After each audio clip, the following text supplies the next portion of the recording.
So I work at a grocery store as a cashier.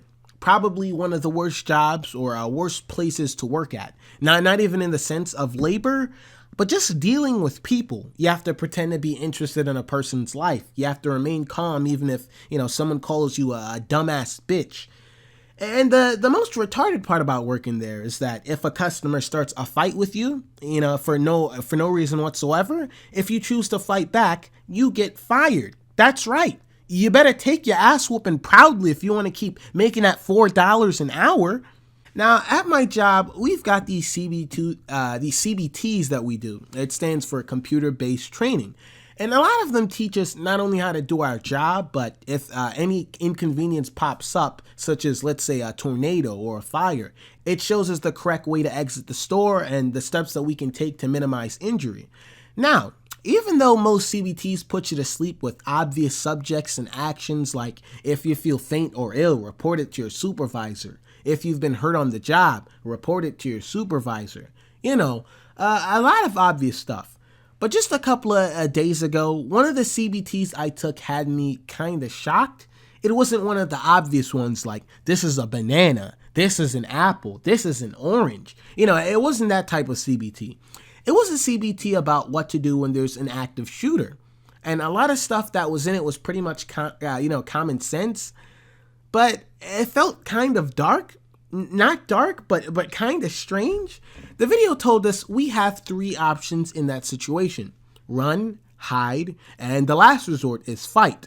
Now, I'm not really sure who the idiot would be that decides to fight an active shooter, even as a last resort. What they should have said instead was run, hide, and pray. If I was behind the shooter with a baseball bat that had insta-death poison needles sticking out of it, and there was still a 7% chance he could turn around and mangle my body with shotgun bullets, it's not Mortal Kombat time, I promise you. It's run, hide, and wait for the police time.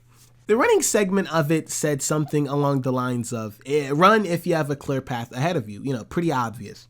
And then it said something like, if you can help and notify others without the cost of slowing down, then do so. But if you can't, don't.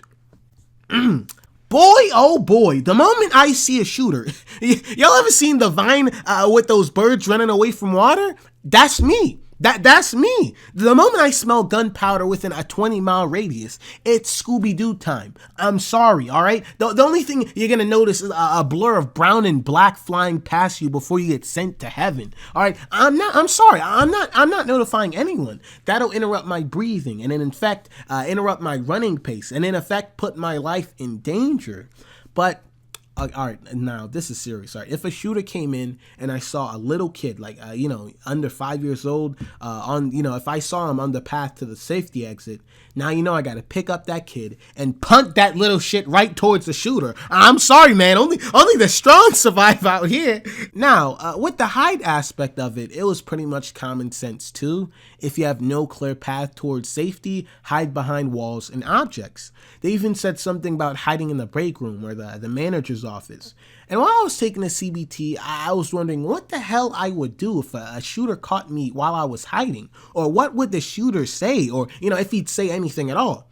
I slept on it and I came to the conclusion that if a shooter found me hiding, I would say the first words to him. You might think I'd ask him, why are you doing this? Or tell him, I can help you. You don't need to kill. The moment I see this shooter's rain boots, I'm going to be like, all right, nigga, you can kill me. That's fine. But there's like 5 more people in the back. And now the fighting aspect of it. I am not fighting. If I have to, I will take my 5th grade dodgeball skills into account and completely matrix every single bullet that tries to hit me. I will.